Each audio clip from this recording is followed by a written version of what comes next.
Okay, so we're going to do 16.23. So this is about a third degree price discrimination where the firm is able to tell the different demand in different areas. Okay, so the firm will not be able to tell the willingness to pay for each the consumer. However, the firm will be able to tell what type of consumer you are, and they will be charging you a separate price for a separate type of consumer. Okay, so they know the demand for a different type of the consumer, and so basically you are going to reveal yourself to tell them what type of consumer you are, and they will be charging you accordingly. Okay, so it's basically an example of the third degree price discrimination is where the firm is offering the full price to the normal people and the student price or a discounted price to students if you are showing their student card. Okay, so if you're showing the firm your student card, you'll be able to get the student or a discounted price.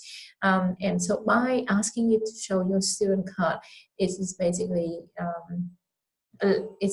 getting you to reveal what type of consumer you are, and then so therefore they'll be charging you the price according to your type. Okay, so over here we are given two demand functions. One is for student and one is for full price consumer. Okay, or another example of this is like the business sort of flight and the student flight, okay, or the discounted flight. So if you are a business person, you would not care about a little discount. You would just have to travel on a certain time, a certain day for your meetings and stuff, okay? So you will be happy to pay full price. While if you are a student or if you are someone who is not traveling for business, then you are quite flexible, okay, about a time. So you basically just want to get a cheaper price. So therefore, they normally price the airline ticket in a way that the flight with a very funny times are normally cheaper. Okay, for example, if you fly at 1 a.m. in the morning or you fly at 10 p.m. in the evening, something like that, the price is very cheap because it's basically target those consumers who are very flexible about the time, and the only thing they want is basically the price. Okay, so if you are choosing that price, you're basically revealing yourself that you are that type of consumer that who is very flexible about time, for example, students. Okay, however, if you are business people, then you would have to travel in a daytime to attend a meeting, something like that, and you would not care so much about the price. Normally, the price for those normal times is very expensive, and the price for those funny times like 1 a.m. or 10 p.m. is very cheap. Okay, so those are the examples of the third degree price discriminations where they're charging different prices depending on different type of the consumers. Okay. So over here we are given a demand for a student and a demand for for the full price consumers. So it's asking, and the marginal cost for the firm is C. It's asking you to find the profit maximization condition outputs and prices for each of the sectors. Okay.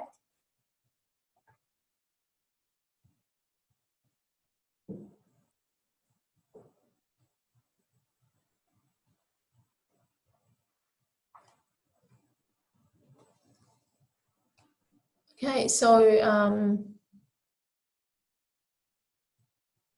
so in the student sector, the firm again is just going to be producing at a point where marginal revenue equal to marginal cost in order to maximize the firm's profit. Okay, so therefore, all right. So the first thing we have to do is to find a marginal revenue, where we will have to find the total revenue first. Okay, so the total revenue is going to be total revenue S, I would say. is equal to PS times QS. Okay. All right, we would like the total revenue to be expressed in terms of quantity, because in order to find the marginal revenue, we will have to differentiate the total revenue with respect to Q. So what I do is I rearrange this demand function to make P as a subject. So I got PS is going to be equal to IS minus QS, everything divided by BS. Okay, so it's AS on BS minus 1 on BS times QS. Okay, so that is, so I substitute that into here. I will get QS on BS and everything multiplied by QS. So that will just give me IS BS times QS minus QS squared, everything divided by BS. Okay, so therefore marginal revenue now is just going to be the differential of the total revenue with respect to QS. So if I differentiate this thing with respect to QS, I get IS on BS minus 2 QS on BS. Okay, and so now I would like to equate that to my marginal cost. Okay, in order to find the profit maximizing level of output for the firm. Okay, so marginal revenue equal to marginal cost. That is going to be IS on BS minus 2 QS on BS. And that is just going to be equal to C, which is the marginal cost. Okay, so therefore solving this equation for QS, I'll get 2 QS on BS equal to IS on BS minus C. And so therefore QS is going to be equal to BS times AS on BS minus C, everything divided by 2.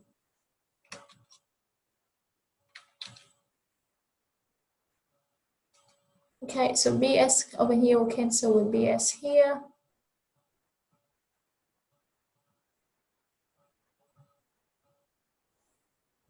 Okay, so that will just give me AS minus BS times C and everything divided by 2. Alright, so this is the optimal quantity that the firm would like to produce in the student sector. Okay.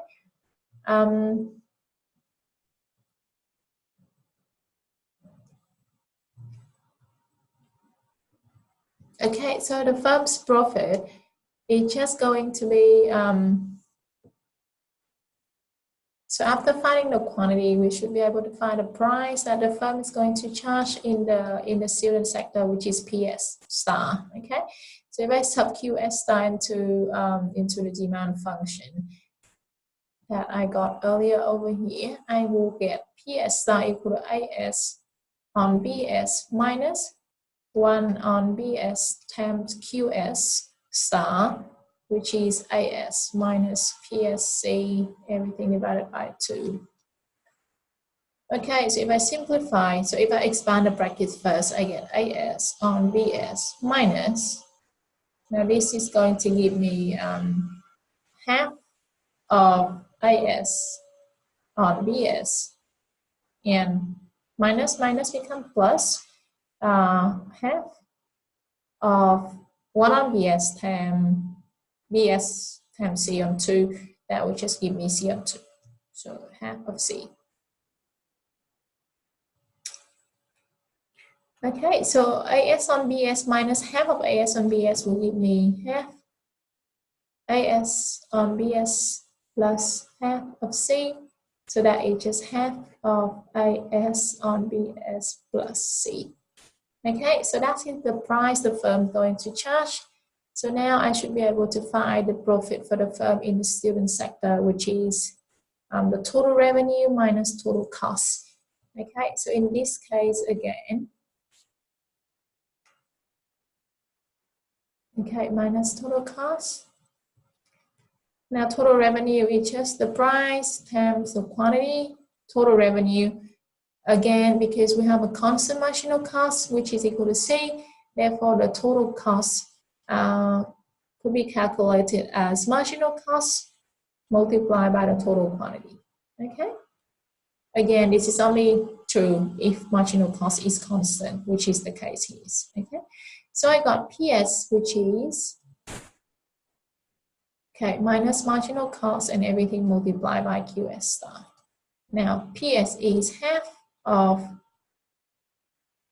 AS on BS plus half of C, and marginal cost is C times QS, which is AS minus PSC, everything divided by 2. So if I simplify this, I'll get, so here I got half AS on BS, half of C minus C is half, negative half of C, and this is AS minus BS times C, everything on 2. Okay, so this will give me just half AS on BS minus C times half of AS minus BSC. Okay, so after a quarter of AS on BS minus C, AS minus BS. Now, as you can see over here, if I want to make a common denominator, it becomes AS minus BS times C, everything divided by BS, and times AS minus BS times C. So that will just give me a quarter of AS minus BS times C squared, and everything divided by BS. Okay, so that is the profit in the student sector.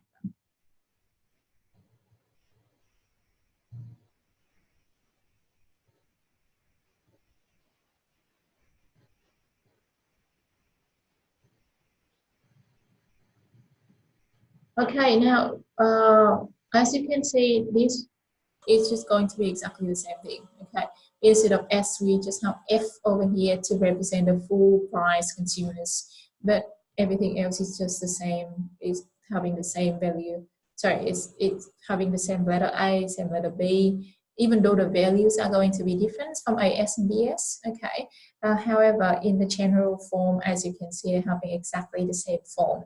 So therefore, if you are applying exactly the same process, you should be able to find exactly the same thing. Okay, so for the full price consumers, which is the demand is given by QF equal to, so again, you just rearrange, you get PF is going to be equal to AF divided by BF minus 1 on BF times QF, okay? And using that to find total revenue, marginal revenue, and equate that to marginal cost, then again, you are going to get exactly the same thing. The profit for the full price consumers in the full price sector is going to be equal to a quarter of AF minus BF times C, everything divided by BF, okay? Sorry.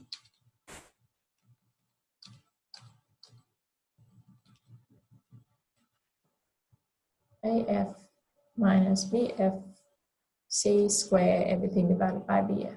Okay, so as you can see, we have already proved that the profit is 1 on 4B times A minus B times C square. Okay, and it's asking us to prove that it's just going to be equal to 1 on B times the quantity square. Okay, now as you can see, the quantity is this. Okay.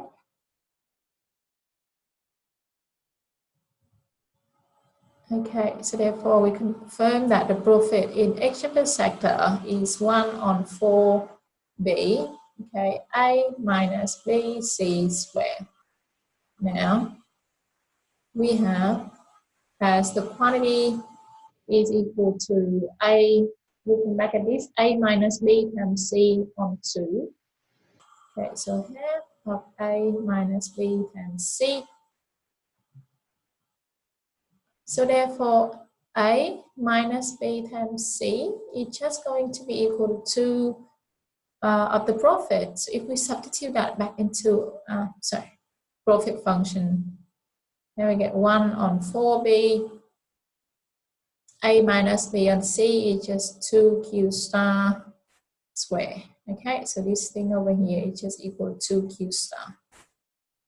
So that will just give me 1 on 4B times 4Q star. 4 divided by 4 cancel out. So what I'm left with is 1 on B times Q star, which is what the question asking you to prove. Okay, so it's just 1 on B multiplied by Q star square. Sorry, Q star square.